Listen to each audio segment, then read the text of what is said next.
नमस्कार दोस्तों, कैसे हैं आप सभी? उम्मीद करता हूँ काफ़ी अच्छे होंगे। जैसे कि मैंने आपको बताया था जब मैं रीज़निंग का जो एसबीआई पीओ 2019 का प्रीलिम्स वाला जो क्वेश्चन पेपर हम डिस्कशन कर रहे थे कि मैं क्या इंग्लिश का भी करवाऊँगा और साथ में क्वांट का भी करवाऊँगा। तो आज क्या है क्वांट का स्टार्ट करते हैं। अगर देखते हैं आज की क्लास में कितना हो पाता है। कोशिश करेंगे आज ही पूरा कर लें, थोड़ा टाइम ड्यूरेशन हो सकता है ज़्यादा लग जाए क्योंकि हम हर एक चीज़ को आराम-आराम से समझने की कोशिश करते हैं। ये आपने रीज़निंग वाला जो मैंने डिस्कशन किया था प्रीवियस ईयर क्वेश्चन पेपर, उसमें भी आपने देखा होगा कि मैंने अब कांसेप्ट जो भी एकदम बेसिक से बच्चा जो सीख रहा है, अगर वो भी क्वेश्चन पेपर ही प्रीवियस ईयर के कर ले तो उसको भी काफ़ी कुछ समझ में आएगा और उसको सीखने में और क्वेश्चंस को प्रैक्टिस करने में काफ़ी आसानी होगी। तो इसी के मद्देनज़र मैं आज से जो क्वांट का है, साथ ही साथ वो भी स्टार्ट कर रहा हूँ। अब अल्टरनेट डेज़ अपना ऐसा ही चला करेगा। डेली हम कुछ ना कुछ नया सीखा करेंगे, चाहे रीज़निंग हो, चाहे इंग्लिश हो, चाहे क्वांट हो। तो चलिए सेशन को स्टार्ट करते हैं। तो आप सभी का हमारे अपने YouTube channel learning by doing में आप सभी का मैं स्वागत करता हूँ। आप लोगों ने अभी तक हमारा चैनल सब्सक्राइब नहीं किया, चैनल को सब्सक्राइब कीजिए और बेल आइकन को प्रेस कीजिए। तो चलिए सेशन को स्टार्ट करते हैं और एक पॉजिटिव वाइब्स के साथ में कि हम कुछ नया सीखेंगे और कुछ नया हासिल करेंगे, क्योंकि सीखना है हमें और आगे बढ़ना है। जैसे कि आपका थंबनेल से ही पता चल गया होगा, SBI 2019 PO prelims quant aptitude का हम आज डिस्कशन करने वाले हैं। टाइम है, अब हमारा क्या है, सभी को पता है आईबीपीएस पीओ की वैकेंसीज भी निकल चुकी है। तो आप सभी ने उसके जो फॉर्म्स है वो या तो फिल कर दिए होंगे या करने वाले होंगे। तो उसके लिए आपकी प्रैक्टिस का होना बहुत ज़रूरी है। काफ़ी टाइम ऐसा देखा गया है कि हम प्रैक्टिस तो करते हैं, लेकिन हमें पैटर्न ही पता नहीं होता कि एग्ज़ाम्स में क्वेश्चंस किस प्रकार के पूछे जा रहे हैं और क्या हम उसको अटेम्प्ट कर भी पा रहे हैं या नहीं कर पा रहे। सबसे बड़ा इश्यू स्टूडेंट्स के साथ में यही फेस करने को पड़ता है कि प्रैक्टिस तो वो करते रहते हैं, लेकिन उनको ये नहीं पता होता कि प्रीवियस ईयर में क्वेश्चंस किस प्रकार से एग्जाम्स में पूछे गए हैं। इसी के मद्देनजर हमारे इस चैनल के माध्यम से मैं आपको जितने भी प्रीवियस ईयर के जो क्वेश्चन पेपर्स होंगे मैक्सिमम ज़्यादा से ज़्यादा मैं आपके साथ डिस्कशन करने की कोशिश करूंगा। चाहे वह एसबीआई पीओ हो, आईबीपीएस पीओ हो, चाहे कलर्स हो, चाहे एलआईसी का जो एग्जाम्स हो, क्योंकि वो भी बैंकिंग पैटर्न्स पे ही लिए जाते हैं। तो जैसे कि इसमें लिखा भी हुआ है टाइम टू लर्न, अब समय आ चुका है कि अब आपको कुछ ना कुछ सीखना है और कुछ हासिल करना है। और हमारे जो चैनल का जो मोटिव है वी लर्न वी ग्रो, हम पढ़ेंगे और हम बढ़ेंगे। क्योंकि पढ़ना भी पड़ेगा आप ही को और बढ़ना भी आप ही को होगा। अगर आप सोचो कि मैं पढ़ लूँगा और आप आगे बढ़ जाओगे बिना पढ़े, तो ऐसा नहीं हो पाएगा। साथ ही साथ आपको खुद से भी और ज़्यादा एक्स्ट्रा एफर्ट्स डालने पड़ेंगे। तो चलिए ज़्यादा टाइम ना वेस्ट करते हुए स्टार्ट करते हैं। अभी तक आप लोगों ने हमें फॉलो नहीं किया तो आप लोग हमें ट्विटर पे फॉलो कर सकते हैं, वहाँ पे भी आप हमारे साथ जुड़ सकते हैं। यूट्यूब चैनल को सब्सक्राइब नहीं किया तो चैनल को सब्सक्राइब कीजिए और बेल आइकन को प्रेस कीजिए। टेलीग्राम ग्रुप भी आप ज्वाइन कर लीजिए हमारा। अगर आपके पास में कोई डाउट है, कोई सजेशन है या कोई फीडबैक है जो आप हमारे से डिस्कस करना चाहते हो, हमें भेजना चाहते हो, हमें बताना चाहते हो और हमारी नज़रों के सामने कोई चीज़ लाना चाहते हो, तो आप हमें जीमेल के माध्यम से हमें सेंड कर सकते हो। तो पहला क्वेश्चन ये रहा आपकी स्क्रीन पे। 1 मिनट का मैं समय थोड़ा-सा आपको दूँगा क्योंकि अभी सेशन अपना स्टार्ट ही हुआ है। तो जो लोग अभी तक नहीं जुड़े हैं हमारे साथ वो जुड़ जाइए और इतने आप जो भी बच्चे पहले से जुड़ चुके हैं अपने साथ में, वो क्वेश्चन को पढ़िए और कोशिश कीजिए खुद से पहले अटेम्प्ट करने की, वरना मैं तो हूँ ही आपको करवाने के लिए।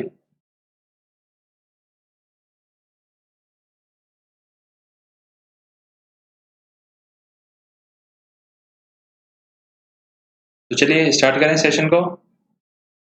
तो चलिए मैं सेशन को स्टार्ट कर रहा हूँ धीरे-धीरे, जिसको भी अभी जुड़ना है बता दीजिए कि सेशन स्टार्ट हो चुका है, तो सभी जुड़ सकते हैं साथ में। जैसे कि हमें यहाँ पे क्या है सीरीज़ दी गई है, नंबर सीरीज़ एक मिसिंग वाली जिसमें हमें मिसिंग टर्म निकालनी है।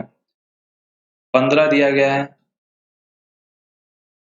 8, 9, फिर से 15 और फिर 32 और ये वाली टर्म आपको निकालनी है यहाँ पे x। तो सबसे पहले जो हमारा ध्यान जाता है कि इसमें कितना डिफरेंस है, -7 +1 +6 +17। तो इसको देख के क्या आपके दिमाग में कुछ काम कर रहा है कि ऐसा कुछ हो सकता है?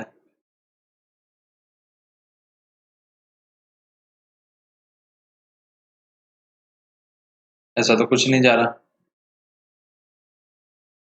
तो यहाँ पे प्लस आ रहा है। इसका मतलब ये तो हो गया कि इस प्रकार से तो ये नहीं होगा, मतलब ये जो है डिफरेंस के हिसाब से। अगर हम इसको डिवाइड करके देखें, डिवाइड से किसी से हो रहा हो तो भी ऐसा लग नहीं रहा कि ये किसी से हो रहा। तो इसका मतलब हमें कुछ चीजों का जो ध्यान रखना होगा वो कुछ नई चीजें होंगी, ठीक है। तो पूरे ध्यान के साथ देखिएगा कि इसको अब कैसे सोल्व करना होता है जब इस प्रकार के क्वेश्चंस अपने सामने आते हैं। जैसे आपके सामने यहाँ पे दिया गया 15, तो जब हम इसको देख रहे हैं ध्यान से तो हमें ऐसा लग रहा है कि आधे के आसपास है। तो हम एक बार ट्राई कर लेते हैं। इंटू 0.5 प्लस 0.5, आधे से मल्टीप्लाई कर रहे हैं और आधे ही जोड़ रहे हैं। कितना आ रहा है? 7.5 प्लस आधा 8 आ रहा है, ठीक है। जब हम इसमें चलते हैं आगे, इंटू 1 प्लस 1 कितना आ गया? 9 आ गया। ठीक इसी प्रकार से जब हम आगे चलते हैं तो यहाँ पे अब हमें देखना होगा कि अगर हम 2 करेंगे तो 18 आ जाएगा, लेकिन हमें चाहिए 15। इसका मतलब आधा आधा, 13.5 और 1.5 कितना हो गया? 15।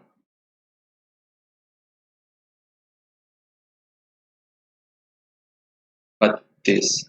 अब हमें यहाँ देखना है 32 गुणा में 2.5 गुना जमा में 2.5, तो यहाँ पे कितना आएगा? 32 को जब डबल करते हो 64, और आधा इसका 32 का 16, 80 और 2.5 82.2। तो x की जो वैल्यू आ रही है यहाँ पे आ रही है 82.5। तो इसका जो करेक्ट आंसर हो गया ऑप्शन नंबर ए। उम्मीद करता हूँ हर किसी को अच्छे से समझ में आ गया हो, क्योंकि काफी आराम से, काफी स्लो स्लो और हर एक चीज को मैंने एक्सप्लेन करके यहाँ पे समझाने की कोशिश करी है। सेकंड क्वेश्चन आपके सामने, ये भी एक नंबर सीरीज है और इसमें भी मिसिंग टर्म 18, 24, 36, 56, 86। तो हमें ये वाली टर्म यहाँ पे निकालनी है, मतलब कि यहाँ पे x का जो वैल्यू है वो निकालनी है। तो सबसे पहले हम क्या देखते हैं, इनके बीच का डिफरेंस देखते हैं, जैसे हमने उसमें भी देखा था, लेकिन उसमें बात नहीं बनी थी। 12, 20, 30, यही देखा अब हमने इसमें। अब इसका डबल डिफरेंस और देख लेते हैं एक बार कि क्या इससे बात बन रही है। 6, 8, 10, यहाँ से बात बन रही है, तो इसका मतलब यहाँ पे होना चाहिए 12, 12 मतलब यहाँ पे होना चाहिए 42, और जब यहाँ पे 42 होगा तो जब इसमें ऐड होगा तो कितना आ जाएगा? 128। तो इसका ऑप्शन नंबर ए आगे डबल डिफरेंस है। तो इसमें हम एक चीज और भी देख सकते हैं लगा के,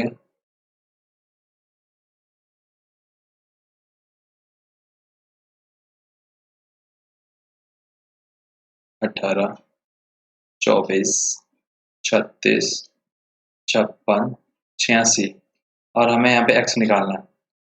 जब हम इन्हें इसको यहाँ पे देखा तो 6 आ रहा है। इतना तो हम सेम करेंगे, यानी फर्स्ट स्टेप तो हमें पहले देखना पड़ेगा कितना डिफरेंस है, किस हिसाब से है, और यहाँ पे हमें निकालना है। लेकिन जब हम यहाँ पे देख रहे हैं तो इसको देख रहे हैं तो 3 गुना 2, इसको देख रहे हैं तो 4 गुना 3, 5 गुना 4, 6 गुना 5, तो यहाँ पे कितना आएगा? 7 गुना 6, 42, वही आ रहा है। आंसर सेम आना है, लेकिन आपको अप्रोच पता होनी चाहिए, मतलब 128 ही आएगा आंसर, लेकिन आपको दोनों चीजें टाइम के साथ साथ आ जानी चाहिए। उम्मीद करता हूँ ये भी समझ में आ गया होगा आप सभी को अच्छे से। नेक्स्ट क्वेश्चन पे मूव करता हूँ, क्वेश्चन नंबर 3। ये भी जो क्वेश्चन पूछा गया ये भी मिसिंग टर्म का है, तो अब आप समझ सकते हो किस प्रकार के क्वेश्चन पूछे गए हैं एसबीआई पीओ में, जो एक डिफिकल्ट एग्जाम माना जाता है। 222, 110, 54, फिजिक्स और एक्स। अगर आप इसको ध्यान से देखोगे तो ये इस और बढ़ते हुए क्रम में है, ठीक है। जब हम इसको ध्यान से देख रहे हैं तो 26 का डबल से कुछ ज्यादा है, 54 के कुछ डबल से कुछ ये भी ज्यादा है, और इसको देख रहे हैं 110 के डबल से भी ये 2 ज्यादा है। तो 26 गुणा 2 प्लस 2, 52 जमा 2 54 हो गया। सेम यहाँ पे भी है 54 गुणा 2 जमा 2, सेम यहाँ पे भी 110 गुणा 2 जमा 2।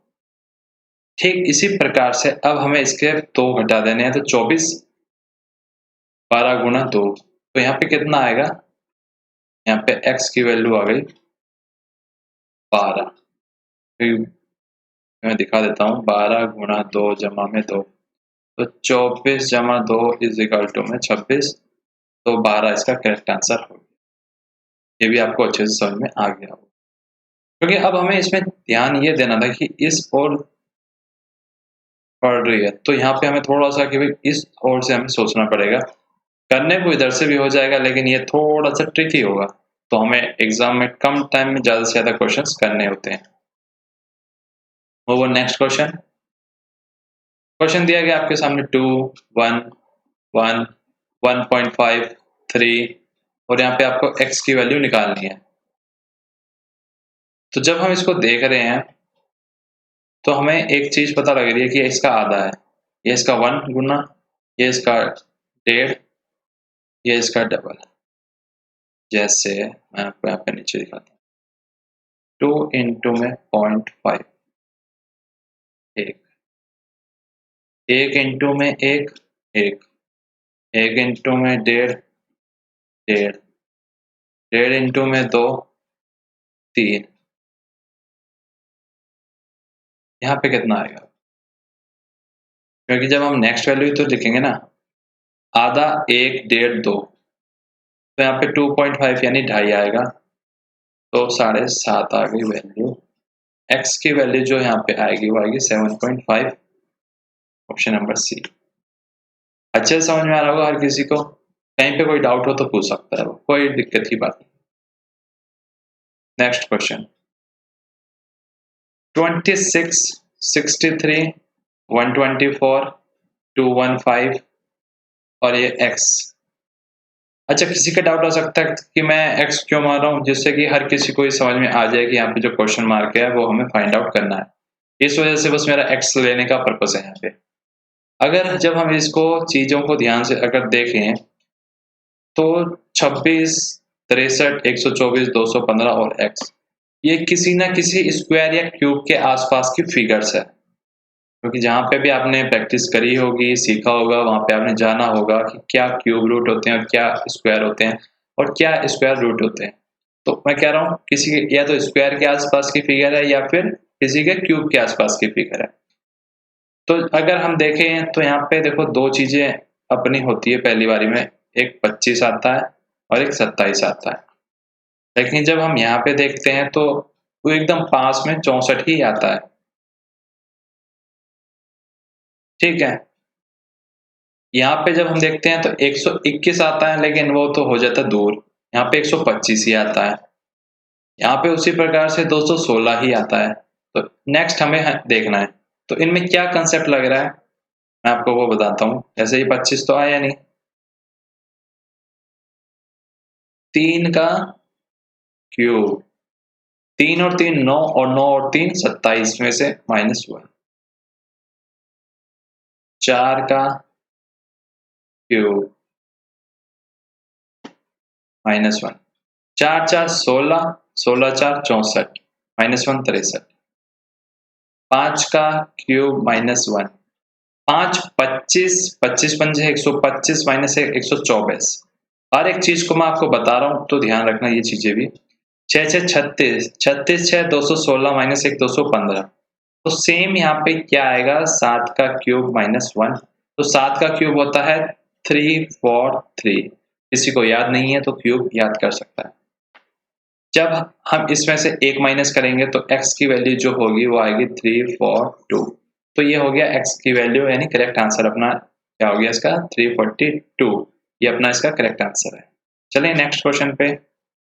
तो इस प्रकार से आपको पता लग गया कि 5 यहाँ पे नंबर सीरीज मिसिंग सीरीज के क्वेश्चंस आ रहे हैं। तो आपको अपनी कमांड उसी प्रकार से जो क्वेश्चंस है उसके ऊपर अच्छी बना के रखनी होगी। तो नेक्स्ट क्वेश्चन है आपकी स्क्रीन पे, इक्वेशन टाइप का क्वाड्रेटिक इक्वेशन है। तो आपको चलिए पढ़ लेते हैं क्या निकालना है। डिटरमाइन करना है हमें रिलेशन x और y के बीच में। तो सबसे पहले हमें x और y की वैल्यू निकालनी होगी।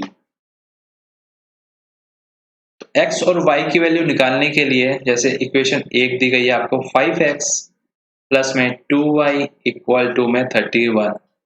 सेकेंड इक्वेशन है 3x प्लस में 7y इक्वल टू में 36। तो हमें कोई ना कोई एक वैल्यू को यानी बराबर करना पड़ेगा जिससे कि x कैंसिल हो जाए या y कैंसिल हो जाए। तो हम इसमें x को कर लेते हैं बराबर, इनटू में 3 कर देते हैं यहाँ पे और इनटू में 5 कर देते हैं।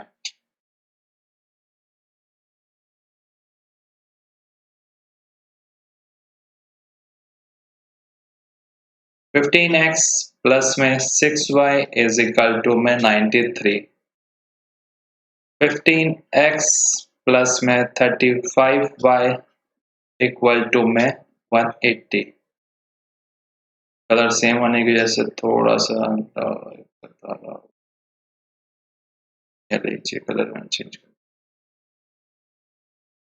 x से x कैंसिल, 29y माइनस का इक्वल टू में 180 में से 90 गए 90 में से 3 और गए तो 87, वो भी माइनस के। माइनस से माइनस कैंसिल, तो y इज इक्वल टू 3। यहां तक किसी को कोई डाउट नहीं हो। अब हमें x की वैल्यू और निकालनी है। सिंपली हम इस वाले इक्वेशन में पुट कर देते हैं 5x प्लस में 2y इक्वल टू 31। तो यहाँ पे कितना 6 आ जाएगा equal to 31।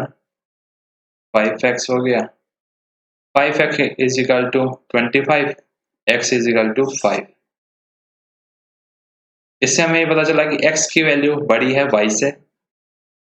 Option number A correct answer. ठीक है, नेक्स्ट क्वेश्चन। उम्मीद करता हूँ हर किसी को समझ में आ गया होगा। तो मैं मूव ऑन कर रहा हूँ नेक्स्ट क्वेश्चन पे। वही इसमें आपको भी रिलेशन बताने इस वाले में भी। X square minus 7x plus 12 equal to 0। तो यहाँ पे जो x की वैल्यू आएगी 4 और 3 आएगी। अब आप इसको अच्छे से सॉल्व कर सकते हो, या फिर चलो एक क्वेश्चन है इस वजह से मैं करके दिखा देता हूँ किस प्रकार से ये आया है। यहाँ पे X square minus 4x minus 3x plus 12 equal to 0, क्योंकि हमें इस वाली चीज को ब्रेक करना होता है और इसको इसका और जो इसका मल्टीपल आता है उसके बराबर बनाना होता है। ठीक है, तो यहाँ पे क्या कॉमन आ गया, x माइनस 4 यहाँ आ गया। यहाँ पे क्या आया -3, तो x माइनस 4 यहाँ आ गया। x की वैल्यू यहाँ से 4 आ गई और x की वैल्यू 3 आ गई। इस प्रकार से ये जो मैंने बताया था वो आ गया। ठीक है, अब y की वैल्यू और निकाल लेते हैं। तो y की वैल्यू है y square minus 9y plus में 20। तो y की वैल्यू आएगी इसमें 4 और 5। अब हमें इसमें चीजें चेक कैसे करते हैं। सबसे बड़ा डाउट होता है कि हमने x और y की वैल्यू तो निकाल ली, लेकिन अब हमें नहीं पता कि आगे हम इसको चेक किस प्रकार से करेंगे। तो वो अभी मैं आपको बताता हूँ।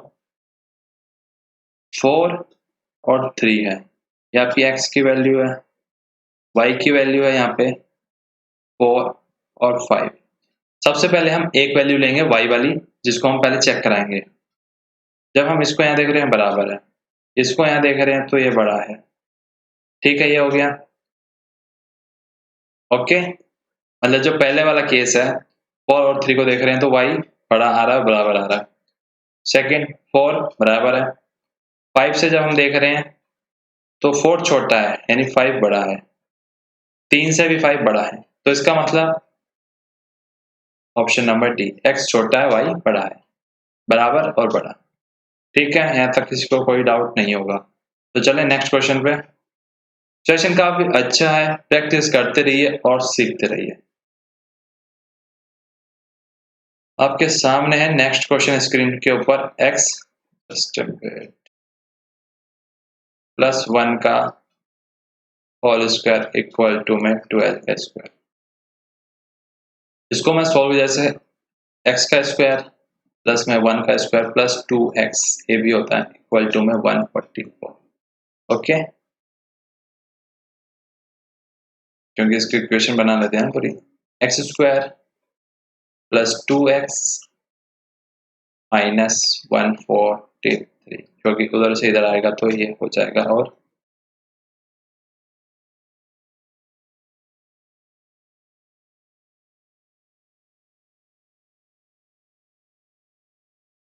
तो आपको इसके फैक्टर करने हैं। अब काफी जनों को टेबल जिसको ध्यान में होगी वो समझ पाएगा। तो इसका जो फैक्टर आएगा 13x minus 11x minus 143 equal to 0। x plus 13, यहाँ पे 11 कॉमन आ जाएगा, x प्लस 13, x की वैल्यू माइनस 13 और प्लस 11 आ रही है। ओके,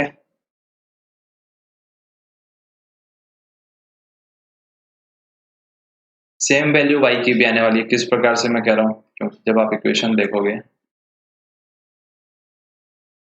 तो y का भी सेम केस आएगा। तो इस वाले केस में होता क्या है, जैसे मैंने लास्ट वाला बताया था आपको, उसी प्रकार से यहाँ पे बताऊंगा, कुछ नई चीज नहीं बताऊंगा मैं आपको। जब हम पहले कलर चेंज करके,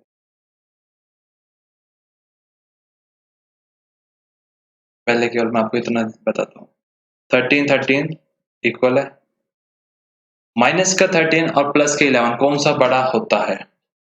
जाहिर सी बात है प्लस का 11 बड़ा होता है। ठीक है,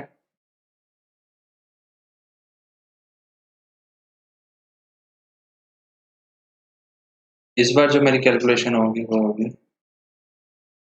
इस वाले क्वेश्चन, 11 तो बड़ा हो गया, लेकिन माइनस के 13 और प्लस के 11 से कौन बड़ा होता है? नीचे वाला। इसका मतलब दोनों साइन आ रहे हैं, हम डिफाइन नहीं कर सकते। समझे? अगर एक साइड होता तो हम कर पाते, लेकिन यहाँ पे दोनों हो रहे हैं, तो no relation can't be establish. Next question, 6x square plus में 5x प्लस में 1 इक्वल टू 0।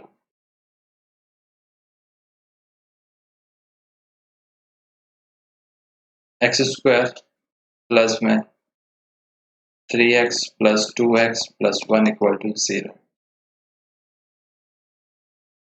3x कॉमन ले लिया, x प्लस 1 यहाँ पे कॉमन आ गया, यहाँ पे आ गया आपका 2 बाहर,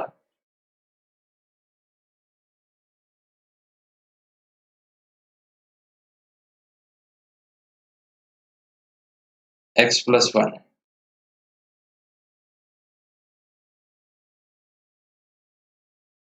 अब आपको ये बताना है क्या ये इसी प्रकार से होगा।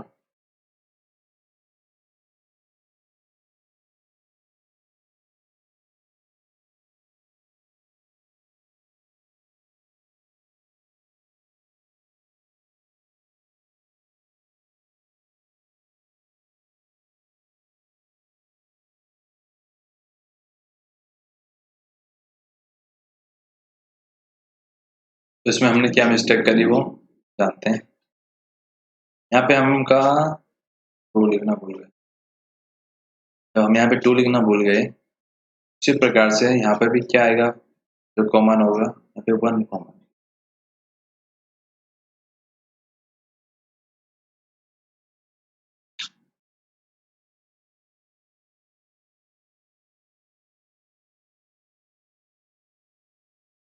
3x यहाँ पे कॉमन आया, 2x प्लस 1 यहाँ पे, प्लस 1 यहाँ कॉमन आया, 2x प्लस 1 यहाँ कॉमन, x की वैल्यू कितनी हो गई, -1/3, दूसरी जो वैल्यू आएगी -1/2, तो ये आ गई x की दो वैल्यूज अपने सामने। ओके, y को सोल्व कर लेते हैं। ये मैं पूरा बाइफर्केशन इसलिए करके दिखा रहा हूँ, कोई फर्स्ट टाइम देख रहा हो उसको भी समझ में आए, कोई भूल चुका हो कंसेप्ट उसको भी समझ में आए। आप लोग कोई चाहोगे कोई क्वेश्चन मैं स्किप कर दूं तो वो मैं कर दूंगा, कि आपको लगेगा कि आप करना चाहते हो खुद से तो कर लेना, उसमें कोई डाउट की बात नहीं। ओके, यहाँ पे 4 2y plus 2y plus 1 equal to 0.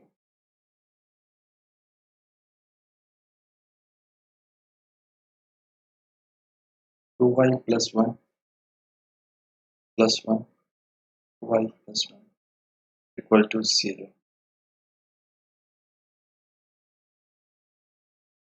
2y plus 1 आया, तो y की वैल्यू जो आ रही है -1/2 -1/2 आ रही है। अब इसमें हमें देखते हैं, काफी मजा ऐसे होने वाला है।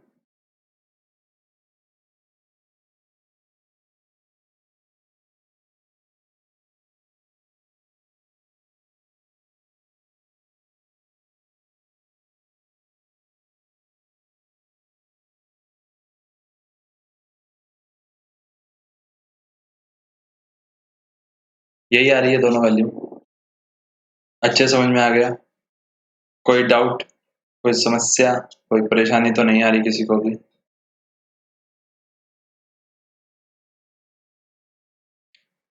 अब इसमें देखते हैं कि कौन बड़ा है कौन छोटा है क्या। सबसे पहले हम इतने हिस्से को ही देखेंगे, इतने हिस्से में क्या आ रहा है।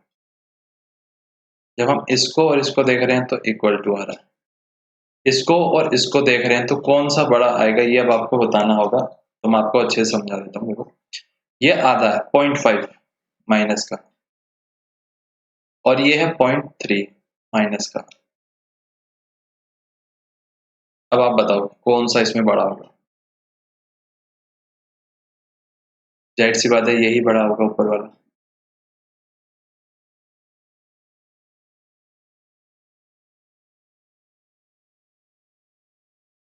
समझ रहे हो जो मैं आपको समझाना चाह रहा हूँ? माइनस में जितना छोटा उतना बड़ा, पॉजिटिव में जितना बड़ा उतना बड़ा। इस हिसाब से हमारा जो होगा इक्वल टू वाला ऑप्शन नंबर सी होगा इसका। सेम यहाँ पे भी वो केस आएगा, दोनों same. Okay, move on question number next.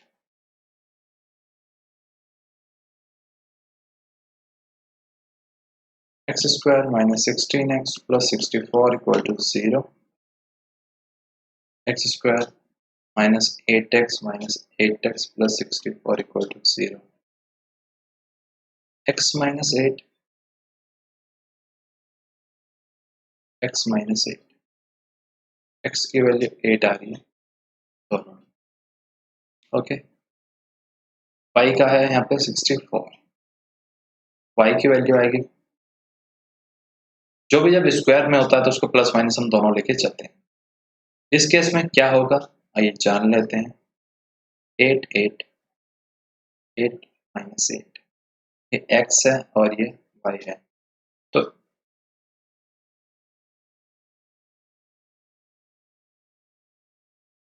Equal to तो होगा ही होगा। लेकिन जब हम इस वाले पोर्शन को देखते हैं, इस वाले पोर्शन, इसमें से कौन बड़ा? यही बड़ा। इसमें से कौन बड़ा? यही बड़ा।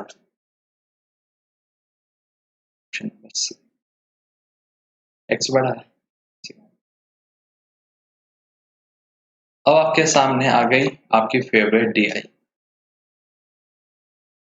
तो डी आई को पहले हम पढ़ते हैं और एनालाइज करने की कोशिश करते हैं क्वेश्चन में आखिर कहा क्या जा रहा है और क्या पूछा जा रहा है। Study the following pie chart and table carefully to answer the question that follow. Percentage of visitors, male and female, in a museum on the given 3 days, Friday, Saturday और Sunday, is depicted in pie chart given below. ये visitors की संख्या दी गई है. Friday in case किसी को value नहीं show हो रही है 25%, Saturday 30% and Sunday remaining is 45%. Okay, यहाँ तक कोई डाउट नहीं. टोटल नंबर ऑफ विजिटर्स 3 दिनों में 400 बंदे आए. Okay, ratio of male visitors to female visitors on the given 3 day is receipted. ठीक है, रेशियो दिया गया है कि फ्राइडे को 2:3 के रेशियो में मेल फीमेल थे, यानी 2 मेल आए थे तो 3 फीमेल आई थी. सैटरडे को 7 मेल थे तो 5 फीमेल थी, और संडे को 5 मेल थे तो 4 फीमेल थी. समझ रहे हो ना कितने कपल्स के साथ में आए थे बंदे. ऑन ट्यूसडे, और मंगलवार के दिन, जो the number of female visitors was 1/5 more than that of Saturday, से 1/5 ज्यादा थी फीमेल ट्यूसडे के दिन. If the respective ratio between the number of male visitors and that of the female visitors on Tuesday is 11:6, then what was the total number of visitors male on female on Tuesday? ये आपको बताना है कि कितने बंदे थे. तो हम इन सब चीजों के लिए क्या करते हैं, टेबल बना लेते हैं, उसमें हमें आसानी होगी.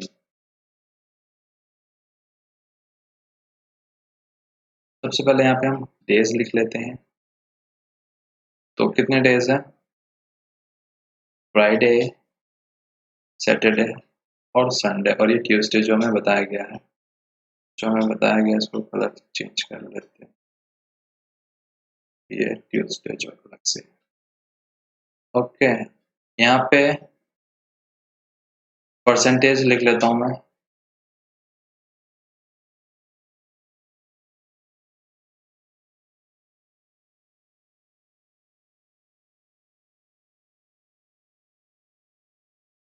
फ्राइडे को 25, 30, 45, 25, 30 और 45 ये परसेंटेज दी गई है. टोटल है 400. तो उसके हिसाब से यहाँ पे कितने बंदे हुए टोटल लिख लेता हूँ मैं. टोटल 100, 120, 180 हो गए, टोटल 400. ठीक है, अब आपका यहाँ पे रेशियो आ जाएगा मेल और फीमेल का.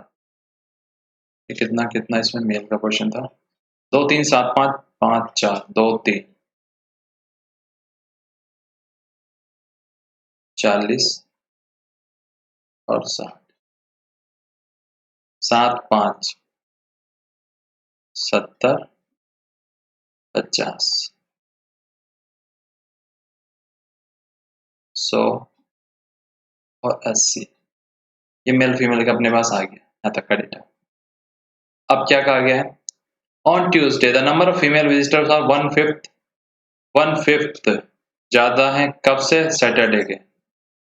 जान लेते हैं सैटरडे को कितने थी फीमेल अपनी. 50 का 1/5 यानी 10, 60 थी. ओके, और जो रेशियो दिया गया है 11:6, वो जगह टोटल 60 होती है 110, ये हो गए 110 जमा में 60, 170 इसका हो गया correct answer. Next question. What is the total number of male visitors on the given 3-day together? कितने हैं? 170.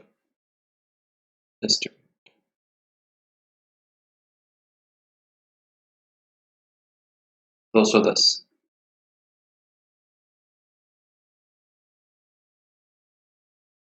Option number D. Out of the total number of visitors on Saturday, 35% were adult. यानी 35% लोग adult थे. The cost of one adult ticket is double that for one child ticket. If the total amount collected from selling ticket on Saturday was 8100, what is the cost of one adult? Okay. Cost for one adult ticket is double. Just wait. Saturday का पूछा गया 120 बंदे आए थे. Total थे उस दिन 120। इसमें से कहा गया है 35 और 65। 35 अडल्ट और बाकी चाइल्ड, यही हुआ। 120 का 35% कितना हुआ? 30%। 36, 5 और मतलब इसका आधा कितना हो गया? 42। ये परसेंटेज है और ये भी परसेंटेज है, मतलब 42 लोग यहाँ पे अडल्ट थे। रिमेनिंग कितने बच गए? 12 6 72, 72 और 6 78, ये हो गए। ठीक है, ये हो गए अडल्ट, ये हो गए चाइल्ड। अब क्या कहा गया? The cost for one adult ticket is double that for the one. हम कॉस्ट मान लेते हैं, लेट बी एक्स। 42 इंटू में इसकी डबल है प्लस 78 बच्चे की एक्स है, टोटल कितना है? 84x plus 78x equal to 8100। x यहाँ पे आ गया। 8 4 कितने होते हैं? 12। 162x। x is equal to 162। अगर इतना ही देखोगे तो 250। x की वैल्यू 50 आ रही है यहाँ पे, तो इसका जो करेक्ट आंसर यानी किसकी पूछी है? वन अडल्ट की पूछी है, मतलब 2x हमें निकालना है। तो 2 इंटू में 50 is equal to x is equal to, तो x की वैल्यू जो अब हमें 2x निकालना था वो कितना हो गया? सो इसका हो गया correct answer. What is the central angle corresponding to the number of visitors male and female on Sunday in degree? Sunday को कितने थे? 45 थे। 360 इंटू 100,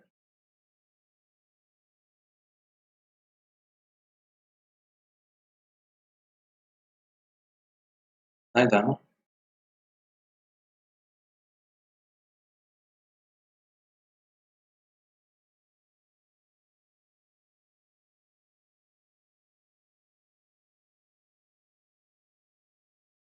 फोर्टी फाइव भी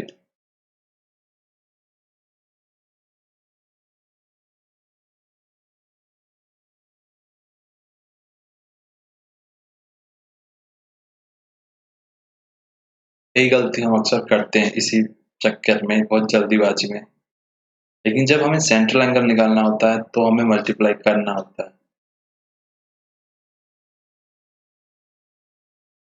क्या करना होता है? 45 अपॉन 100। जो 45% है 100 का, वो 360 का कितना होगा, ये हमें निकालना होता है इसमें, समझे? 29, 0 से 0 के और 80, 162 डिग्री हो गया इसका correct. Next question, the number of female visitors on Friday was what percent of the number of female visitors on Sunday? Friday की फीमेल और संडे का दिखाना। फ्राइडे की थी 60, 80,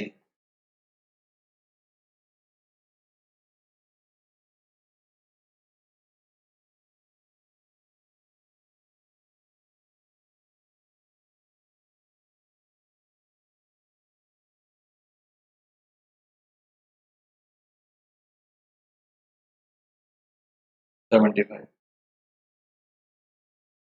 समझ गया हूँ। ये है अप्रोक्सीमेशन सिंप्लीफिकेशन वाला क्वेश्चन। पहले कहा गया you are not expected to calculate the exact value. आगे एकदम एग्जैक्ट वैल्यू आपको नहीं बतानी है, कहीं सोचो एकदम पॉइंट प्लस माइनस ना। तो इसमें हम इसको क्या करेंगे, सीधा 8 माइनस एक्स की वैल्यू हमें निकालनी है 9 प्लस 11 11 121 प्लस 120, समझे। 8 माइनस एक्स प्लस 9 प्लस 1, समझ रहे हो समझ रहे हो। एक्स को इधर भेज दे 18 इसका, बस इतना ही करना था। 13.96 मल्टीप्लाई 9 प्लस में 200, 14 गुना 3 प्लस 200 242, 6% और 119 और 16 का स्क्वायर, ठीक है। 6% 199 प्लस में 206, कितना हो गया 200 जोड़ोगे 455 का 6% निकाल, ठीक है। इसमें आप क्या करो, जो सबसे आसान है वो मैं आपको बताता हूँ। जैसे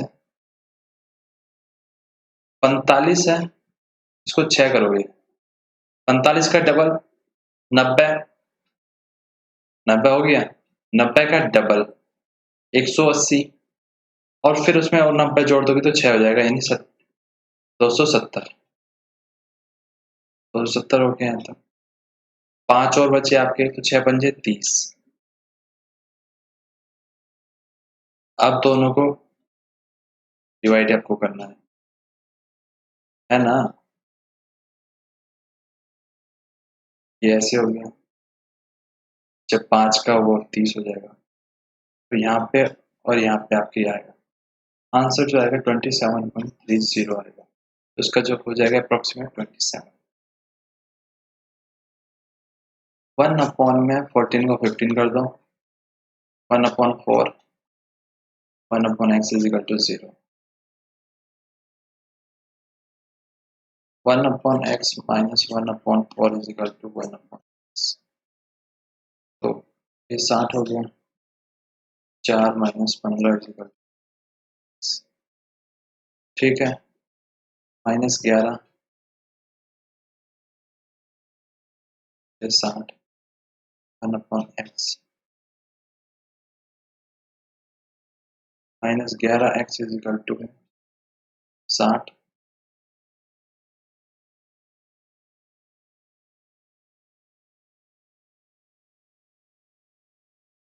x इज इक्वल टू 5 आएगा, 11 5 55 होता है, तो यहाँ पे अप्रोक्सीमेट 5 आएगा। हम समझे।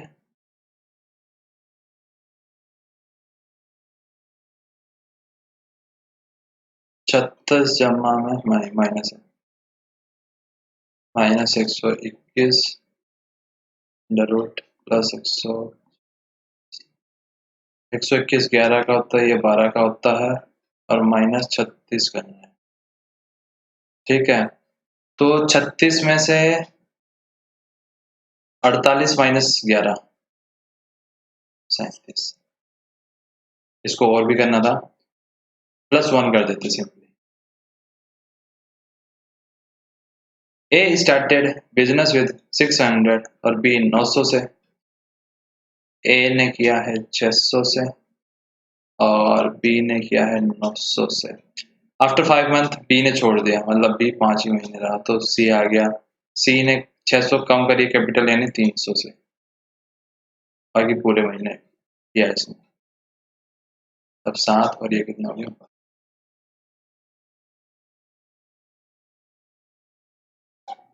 7200, 4500 और 2100, ठीक है। तो इसको जब हम रेशियो निकालते हैं तो 3 से सबका कॉमन कर लेते हैं, 0 से 0 0 0, 24 15 और 7, तो सी का हमें प्रॉफिट दिया गया है 3500, यानी कि जो 7 है वो 3500 के बराबर है, ठीक है, तो अब हमें टोटल निकालना है, तो टोटल के लिए अब हमें क्या करना होगा, तो यानी 1 की वैल्यू कितनी हो गई 500, यही हुआ ना? हाँ, तो 24 और 15 कितने 39 और 46 आ रहे हैं, तो इनटू में 500। आपको दिखा देता हूँ कैसे आ रहे हैं।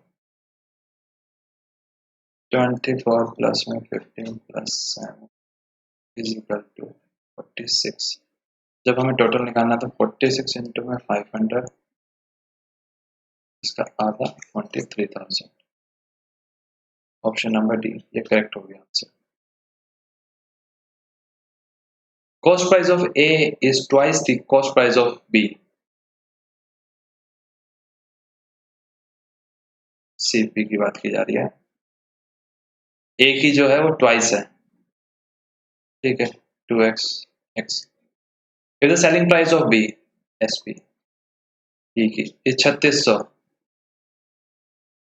Profit 20%, then find the cost price of A. ठीक है, देन ये 120 है, 120 है तो कितना हो गया 3000 हो गया 100% इसकी सीपी, इसकी डबल है 6000। समझ गए?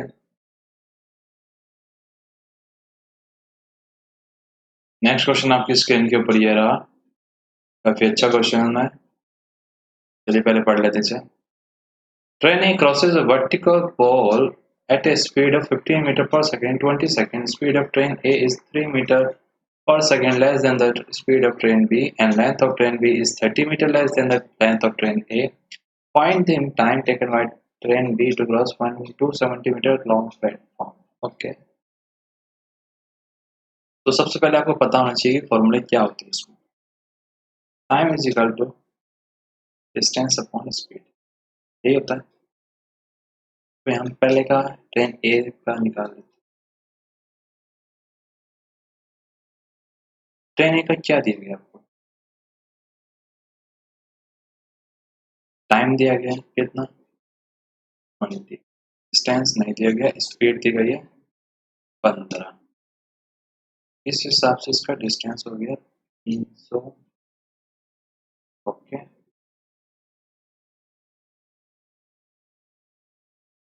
ट्रेन बी की ओर चलते हैं। ट्रेन बी में आपको क्या दिया गया उसको भी जान लेते हैं। कहा गया जो speed of train A is 3 metre less than the speed of train B. ठीक है, सबसे पहले इसकी स्पीड कितनी हो गई 15 प्लस 3, फिर 3 उसकी कम है ना तो इसकी 18 हो गई ना, 18 मीटर प्रति सेकंड। ठीक है, उसके बाद कहा गया length of train B is 30 metre less than the length of train A. Okay, यानी अब इसका जो डिस्टेंस है कितना हो गया, कहा जा रहा है 30 मीटर कम, 300 माइनस 30 270। ओके, ठीक है। Find the time taken by train B to cross 270 metre long. Okay, अब हमें इसका टाइम निकालना। Time is equal to distance upon speed. तो उसको अपना जो है उसका डिस्टेंस 270 वो भी क्रॉस करना, और जो उसका प्लेटफॉर्म का डिस्टेंस है वो भी अपॉन 18, ये हो गया 540 अपॉन 18 यानी 30 मीटर पर सेकेंड। 30 सेकेंड आ गया इसका।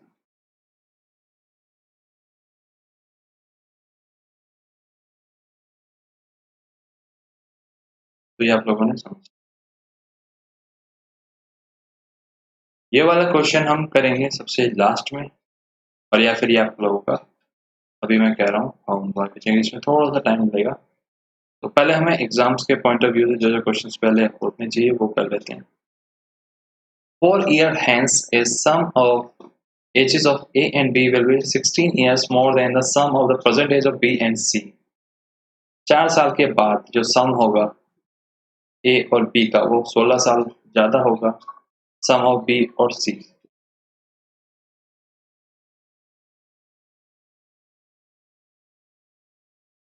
ए plus 4 B plus 4 is equal to 16 plus B plus C. यहाँ तक तो किसी को डाउट, समस्या, परेशानी, कोई दुख, कोई दर्द, कोई तकलीफ नहीं? तो लगेगा A plus B plus A is equal to 16 plus B plus C.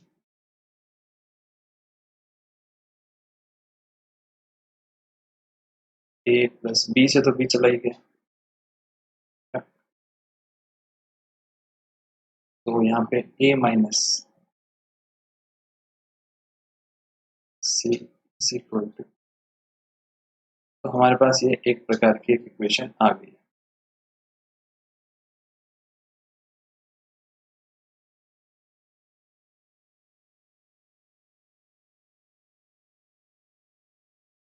Second है 4 years ago, 4 साल पहले, सम ऑफ ए एज और सी as was 32।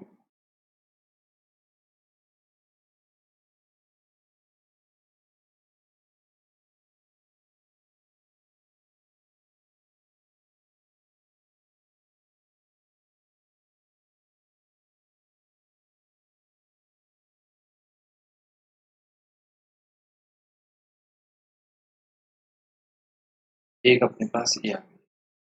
Present age of सी पूछा है इसने, बहुत अच्छी बात है, आसानी से निकल भी जाएगा। कर लेते हैं, सॉल्व करना है बस इन दोनों को, तो निकल जाएगा। अगर हम इसको यहाँ पे लिखें, A minus C is equal to A plus C is equal to 40, तो चलो कैंसिल वाला कर देते हैं। 2a is equal to 40, A is equal to, ये तो एक ही वैल्यू आ गई। सेम इसी प्रकार से जब ए की वैल्यू ये आ गई, A minus C is equal to 8 था, तो 24 minus 8 is equal to C, C is equal to 16। 16 साल हो गया। 40 man can complete a work in 48 days, 40 लोग 48 दिनों में टोटल वर्क निकाल देते हैं। टोटल काम जो है कितना हो गया, 48 गुणा 40, 48 दूनी 96, 96 और 96 1920 हो गया total. If 64 men start working and after X days 32 more men join the work, if the remaining work is completed in, find the value of X। okay, total work है इतना जो करना है। कहा गया 64 लोगों ने काम किया X दिन तक, फिर 32 और जुड़ गए, 64 प्लस 32 यानी 96। इन्होंने काम किया 50/3 दिन, 32 32 ही होगा, 32 5 होता है 1600, तो प्रकार से यहाँ पे आ गया 320 और ये हो गया 64 एक्स। एक्स की वैल्यू इस हिसाब से आ रही है। चलते हैं next question. Cost of gardening the circular field C at ₹10 per metre square is 3465। Side of a square field S is equal to the diameter of the circular field C. Find the perimeter of a square field. Okay. तो हमें कहा गया cost of gardening circular field, बताया गया जैसे एक circular आपके सामने,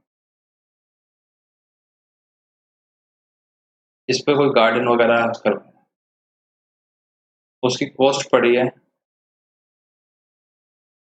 ₹10 पर मीटर की, और टोटल जो पड़ा है इसका है इतना।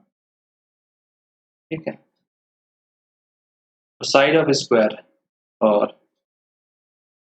ये आपका प्रकार का स्क्वायर है। एज्यूम एस, इसकी साइड है S, is equal to the diameter of the circular field. ये इसका जो डायमीटर होता है पूरा, ये भी एस है। Find the perimeter of square field, तो आपको इसका पेरीमीटर निकालना है।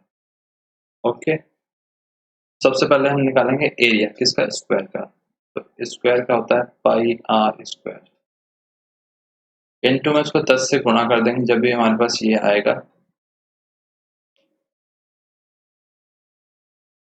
पाई की वैल्यू होती है 22/7, आर का स्क्वायर इंटू में 10 इक्वल टू में 3465। ओके, यहाँ तक कोई डाउट नहीं। 11 से हम इसको काट देते हैं तो ये 2 बार में जाएगा, ये 3 हो गया, फिर यहाँ पे 16 और यहाँ 5 हो गया। ओके, किसी कोई डाउट नहीं। यहाँ पे हो गया 20/7, तो जब 7 इधर जाएगा उससे पहले और 5 से कट भी जाएगा, और 6 और 3, ये भी हो गया। इसको जब 63 इंटू 7 इधर आ जाएगा, और आर स्क्वायर। तो 63 को और 7 को जब हम करते हैं, 1 42 और 2 44, आर स्क्वायर अपॉन में 4। आर करते हैं तो ऊपर वाला 21 और नीचे वाला तो 11।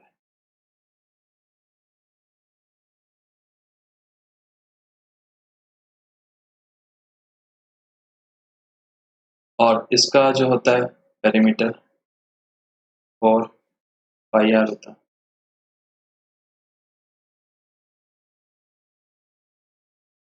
या 4 आर होता है, इसका होता है 4।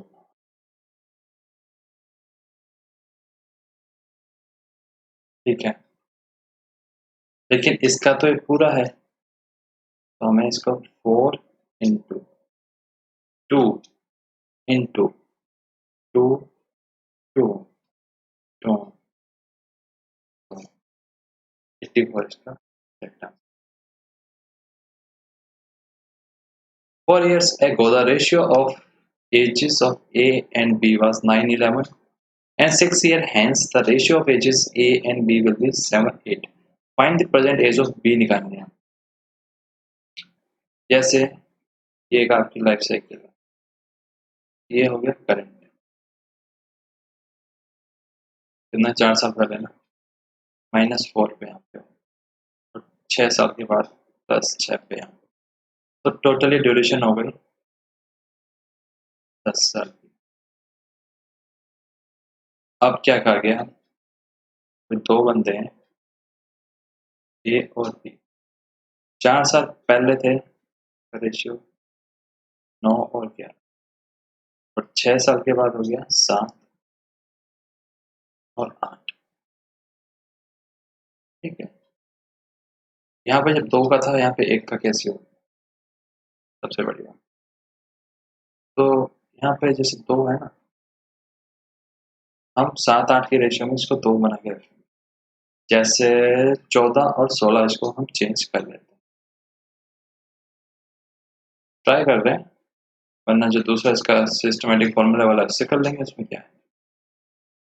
क्या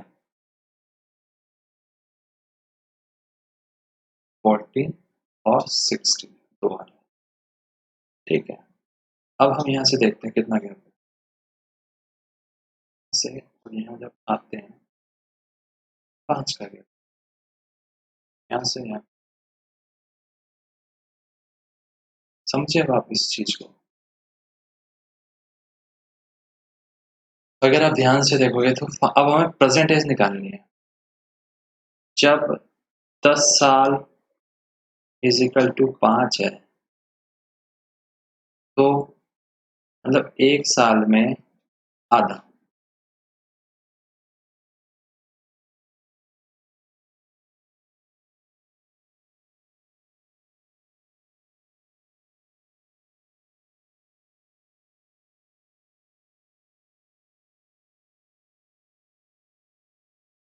अब ये 11 है, 11 को जब आपने 2 का गैप आ रहा है, 2 से जब इसको मल्टीप्लाई करोगे और प्रेजेंट निकालनी है तो 4, 26 आएगा। इसका करेक्ट आंसर हो गया। एक अप्रोच तो अपनी ये थी, दूसरी जो फॉर्मूला आप लगा के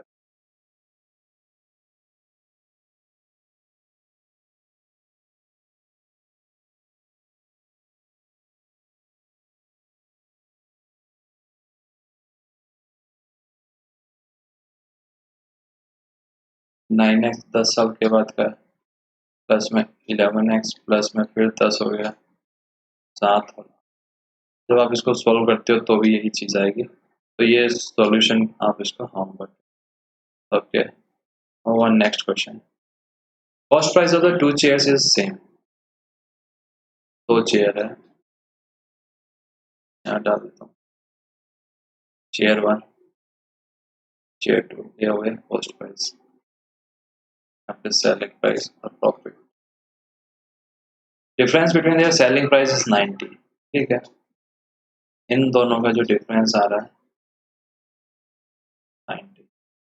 on selling 1 chair is person A profit 12% आ रहा है इस पे, आने इस पे 18% है, डिफरेंस है 6% का, तो 6% हो गया आपका 90 के बराबर। तो find the cost price of each chair. ठीक है, 90 अपॉन में 6 इंटू 100, 15 से हो गया इसका करेक्ट आंसर।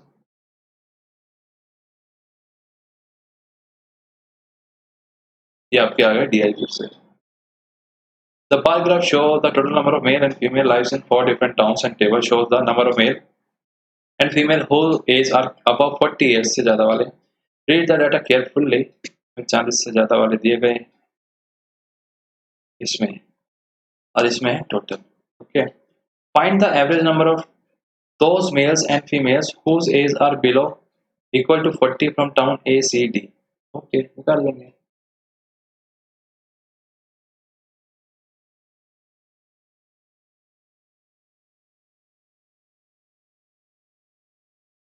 A, C और D, टोटल है 240, सी में है 260 और डी में है। अभी पूछा है इसने बिलो वाले, कम वाले, माइनस कर देंगे 50, सी में 110, 120, 190,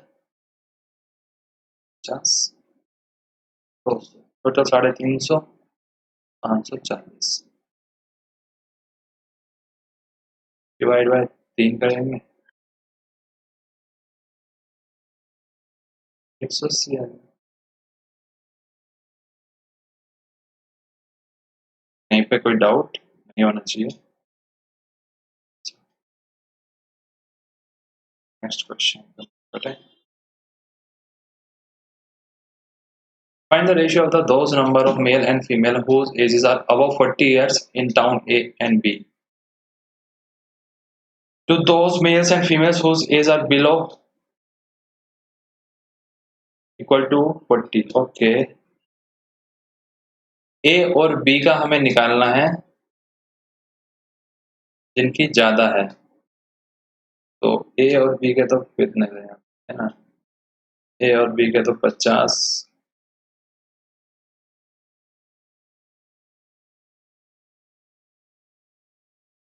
50 थे और ये 70 थे, और D से हमें कंपेयर करना है इसका, तो D में कितने थे, 50, 70 और 120 थे, D में 120 थे।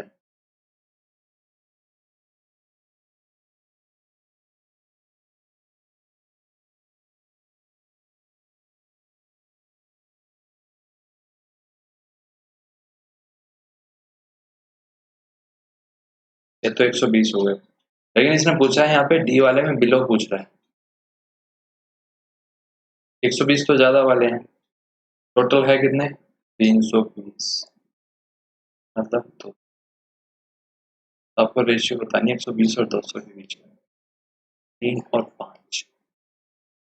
If 40% of population in town B whose age are below or equal to 40 years are male, town B की टोटल पॉपुलेशन है कितनी?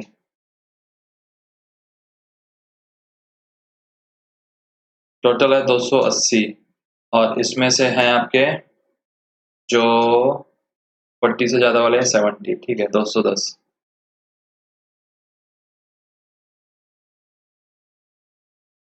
Forty percent of population in town B, just town B 280 तो ये है, और 40 से ज्यादा वाले कितने थे? 70। whose age are below 210 are male, ठीक है। जो 210 बंदे हैं ना, इसका 40% मेल है, मतलब हो गए कितने? 84, ठीक है। 40% of population town D whose ages are below and equal to 40 years are female, okay। Town D total है 320 माइनस 120, 200। 200 की 40% है फीमेल,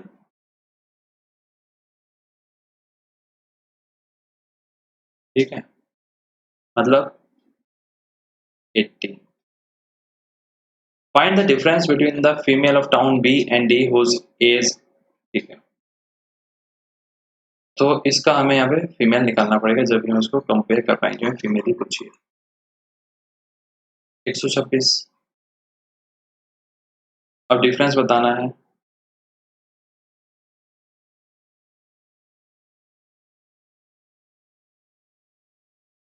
इस वाले के और इस वाले के बीच में। Okay, number of male and female in town A whose age are below and equal to 40 year is what percent less than those number of male and female in town D whose age are below, okay। तो A में है कितने? A में है 240 और 50 यानी 190।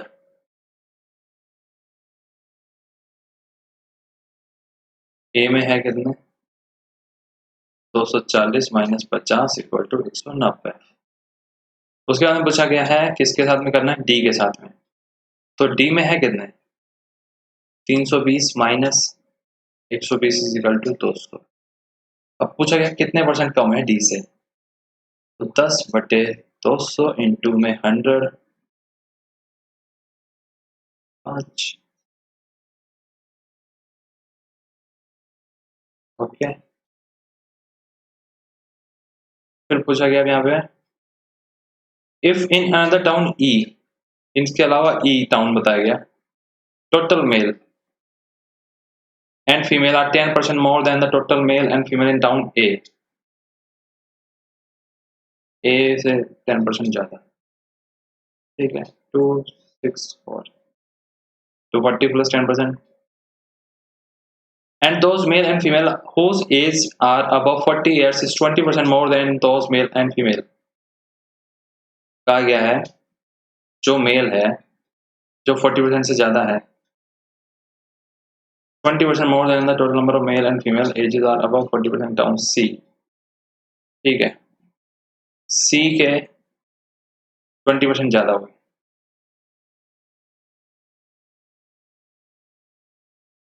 यानी 110 का 20% यानी 22, 132। इसमें से 132 बंदे हैं जो कि 40 अबव हैं और 40 बिलो, ये 132 ही होंगे क्योंकि हाफ हाफ होगा।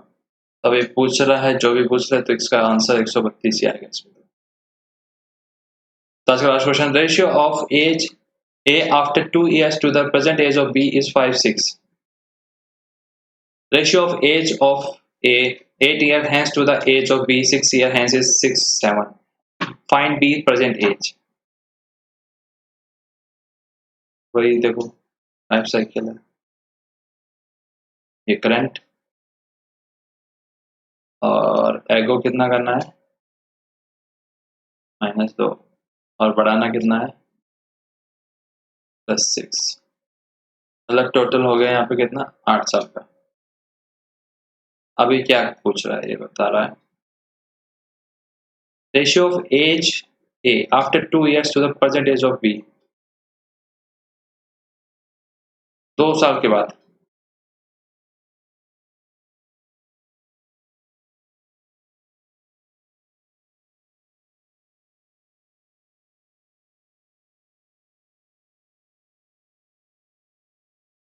Ratio of A after 2 years to the present age of B, मतलब बी तो यहाँ पे, बी के 2 साल बाद। हाँ चल, रेशियो ऑफ एज ऑफ ए, तो ये हो गया 8 year hands to the age of B, 6 years, 8, और बी में 6,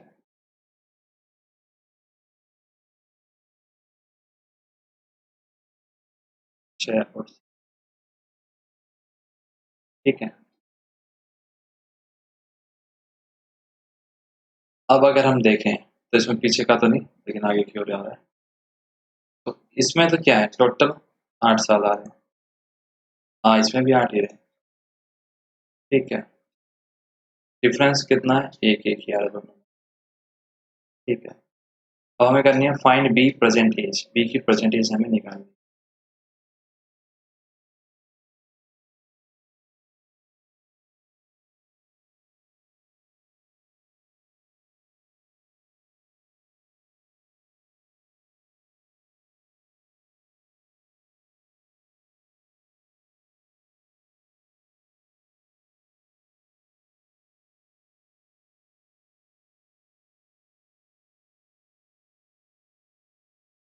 बताओ कैसे चलेगा अभी।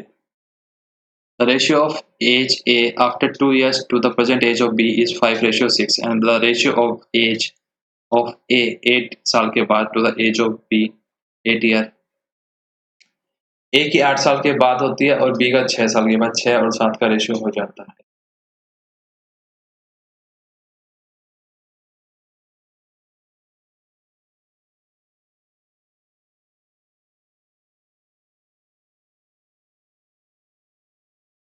इसको कोशिश करते हैं फॉर्मूला वाले से।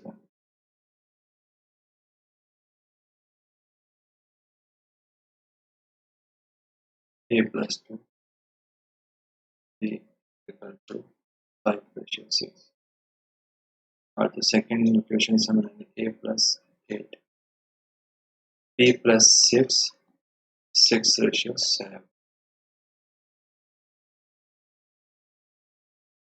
6A plus 12 is equal to 5B,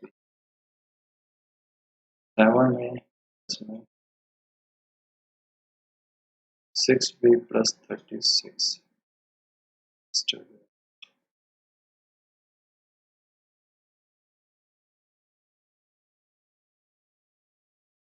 जब हम इसको 6A प्लस, तो नहीं आएगा, माइनस आएगा, -5B इक्वल टू, ये भी हमें, ठीक है। तो सेम इसी प्रकार से हम जब इसको भी इधर देख, 7A minus 6B is equal to 36, तो -20। जब हम इन दोनों को सोल्व करेंगे तो क्या आएगा,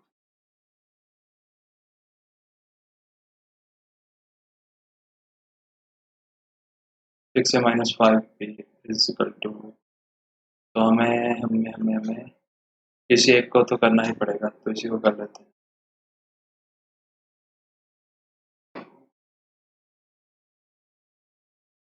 इसको हम किसकी निकालनी है, बी की निकालनी है, तो बी को पहले उड़ाते हैं, एक उड़ा देते हैं,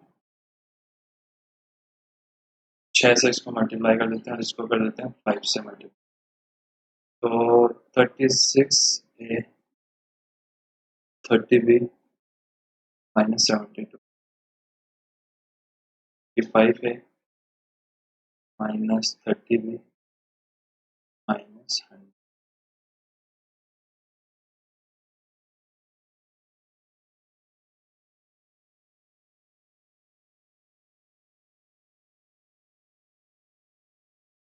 36 a -70 35 है -30 भी 100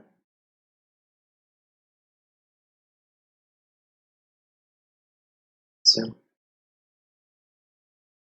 a is equal to 28 a is equal to 28 आ रहा है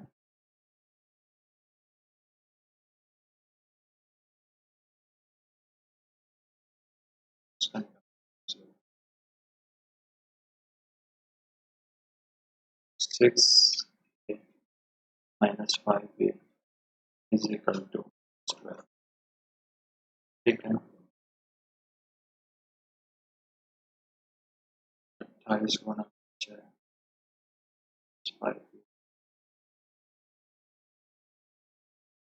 28 पंजे कितना होता है 140 140 और 28 168 जब 168 हो गए तो वो उधर जाएंगे तो वो भी माइनस के ही होंगे 168 और 10 178 180 180 बटे 5 तो यानी 36 बी की वैल्यू आ गई 36 ऑप्शन नंबर सी। तो ये था हमारा आज का सेशन। उम्मीद करता हूँ काफी कुछ आपने सीखा होगा, नया जाना होगा और किस प्रकार के एग्जाम्स में क्वेश्चन पूछे जाते हैं वो आपने समझा होगा। तो आप लोगों ने अभी तक हमें फॉलो नहीं किया तो आप लोग हमें फॉलो कर लीजिए, यूट्यूब चैनल को सब्सक्राइब कीजिए और टेलीग्राम ग्रुप ज्वाइन कर लीजिए। अगर फिर भी किसी के पास कोई डाउट है, कोई सजेशन है, तो कोई पूछना चाहता है तो आप हमें जीमेल के माध्यम से हमें सेंड कर सकते हैं। तो आज के लिए इतना ही। नेक्स्ट सेशन में हम बहुत जल्दी मिलने वाले हैं आप सभी से। जब तक के लिए गुड बाय, टेक केयर। और हाँ, वी लर्न वी ग्रो। हम सीखेंगे और हम आगे बढ़ेंगे। तो धन्यवाद। बोलो बोलो बाय बाय।